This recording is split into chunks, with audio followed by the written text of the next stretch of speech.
Pasok na tayo dito sa loob, guys.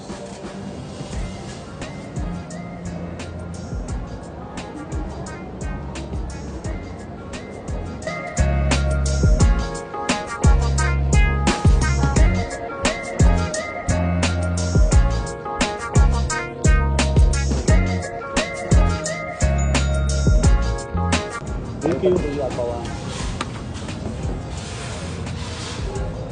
Okay na tayo. Okay na tayo sa cashier.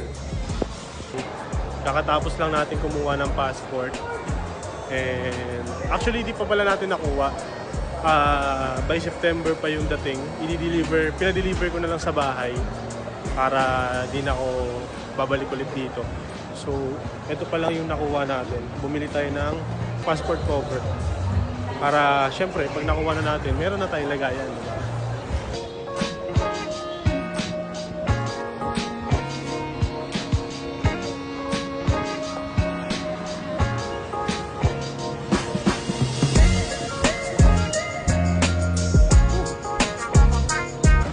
Kababa lang natin, oh.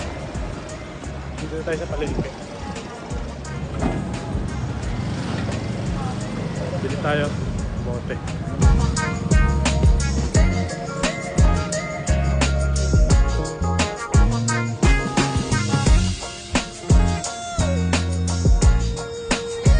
So nakabili na rin tayo ng mantika. Uwi na tayo kasi magluluto na tayo. Init. So, ito yung gagawin natin ngayon. Ito yung binili natin kanina na kamote. So, ayan, ang gagawin na natin dyan is ngayon is babalatan na natin siya.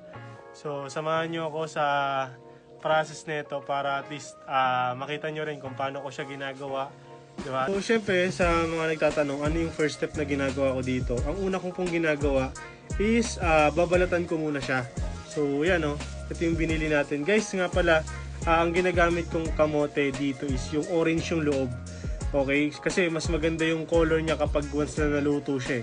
So, before kasi galing din ako sa kulay puti yung ano niya, yung loob niya. Tapos nagano rin ako, galing din ako sa kulay dilaw. Pero ito yung pinaka nagustuhan ko. Kasi ang ganda talaga ng kulay niya once na naluto siya. So, medyo golden orange siya. So, mas masarap siya tignan. No? And syempre, masarap din yung lasa niya. Mas para sa akin, mas pasok yung lasa nito. So, ito yung gamit kong pang-slice. Bumili pa nga ako nung machine. Mamaya papakita ko sa inyo. Bumili pa ako nun. Hindi ko alam. Makapal pala. And kapag makapal pala yung yung hati niya, medyo matagal siya maluto. At the same time, hindi siya ganun ka-crispy.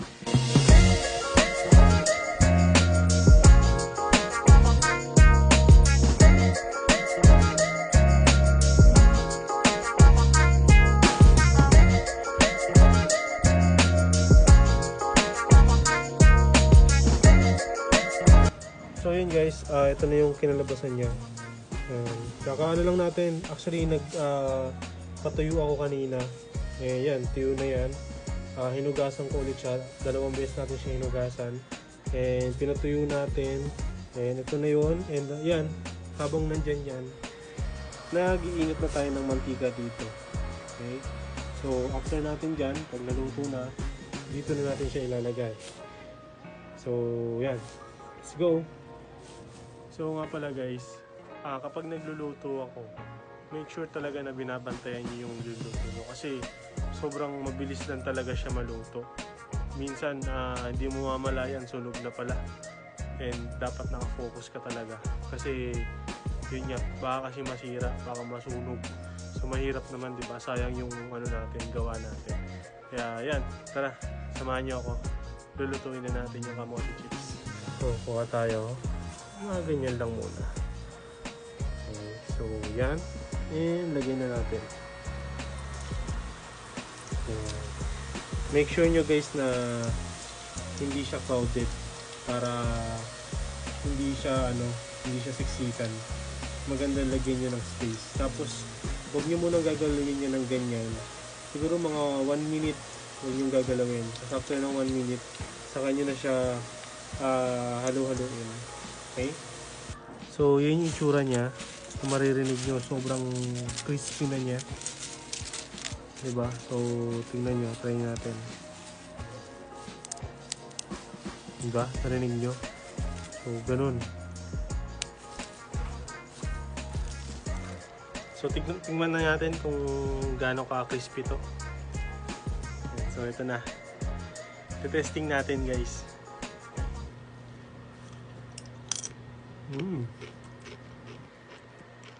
Narinig nyo yan? Ganun ka-crispy. Sobrang sarap, malasa siya. Lasa mo yung kamote sa dulo. Try pa nga ako isa. Sarap eh. O, hindi ko kinakain lahat ha. Testing ko lang to.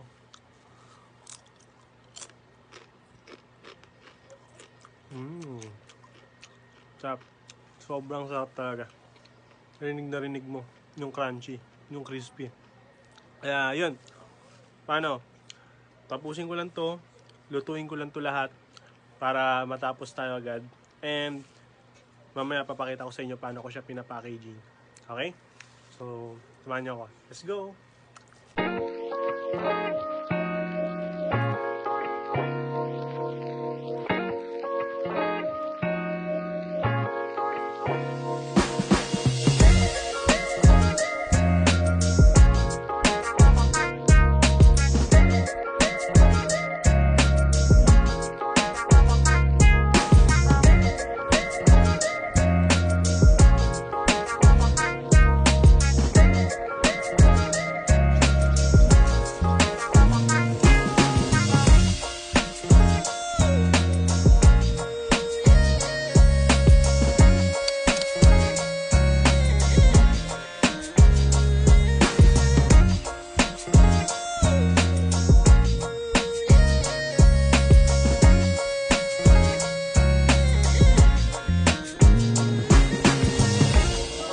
Guys, so magandang gabi. So inabot na tayo ng gabi dito and kanina kita niyo naman, 'di ba? Nagluto tayo. So nagano rin tayo, sineparate din natin yung mga sunog, 'di ba? Pero actually wala naman talagang sunog na na naluto. Pero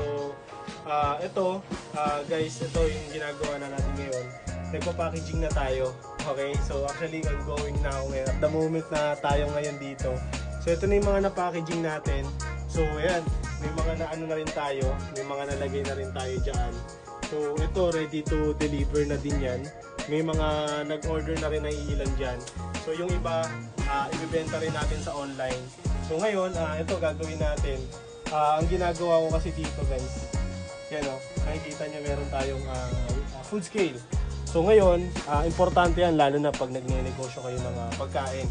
So, ang grams natin dito is 100. So, titimbangin natin siya ng 100. So, dapat maging 100 siya. So, kasi yung grams natin per chips, di ba? So, actually, ako lahat talaga, syempre, since pag nagsisimula ka talaga, wala ka ibang aasahan, kundi sarili mo. So, yan, ito ginagawa ko. One-man team tayo dito. Lahat tayo dito. Pagluluto, di ba? Sa pag-i-slice, sa pagpapackaging, di ba? So, ganun yung ginagawa natin. So, yan, ganun lang. Ilalak na natin yan. And this is it. We're done. Then, lalagay na natin dito. So, guys, ganun lang kadali yung ginagawa ko. And actually, marami pa akong ipapack. And ito, ayusin ko rin to.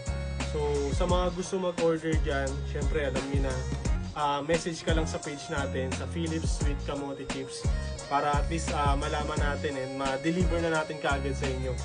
Yun lang naman guys, ang akin. Salamat sa pagsuporta and sa mga bumili. Okay, and sa mga gustong bumili, alam niyo na, message nyo lang kami. Okay, message ka lang sa page or sa mga kilala ko dyan, message nyo lang ako, direct PM kayo sa akin. And ako mismo magdi-deliver sa inyo. Okay, so maraming salamat and tapusin ko lang to and mamaya papakita ko sa inyo. It's good.